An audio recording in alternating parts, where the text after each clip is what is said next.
in Bangladesh categorically reject false and baseless allegations.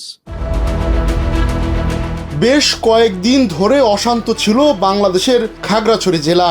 পার্বত্য অঞ্চলের এই জেলা অশান্ত করার পেছনে ভারত বা ফ্যাসিস্টের ইন্ধন রয়েছে গেল সোমবার এমন অভিযোগ করেন স্বরাষ্ট্র উপদেষ্টা লেফটেন্যান্ট জেনারেল অবসরপ্রাপ্ত জাহাঙ্গীর আলম। এবার সেই অভিযোগের পরিপ্রেক্ষিতে মুখ খুলেছে ভারত। শুক্রবার ভারতের পররাষ্ট্র মন্ত্রণালয়ের মুখপাত্র রণধীর জসওয়াল সাপ্তাহিক ব্রিফিংয়ে এ বিষয়ে কথা বলেন। এ সময় তিনি এই অভিযোগ অস্বীকার করেন। তার ভাষায় ভারত এ ধরনের ভিত্তিহীন অভিযোগ প্রত্যাখ্যান করছে। বাংলাদেশের অন্তর্বর্তী সরকার আইন ও শাসন বজায় রাখতে পারছে না, আর এ সরকারের একটি অভ্যাস আছে তাদের ব্যর্থতার দায় অন্যদিকে সরিয়ে দেওয়া।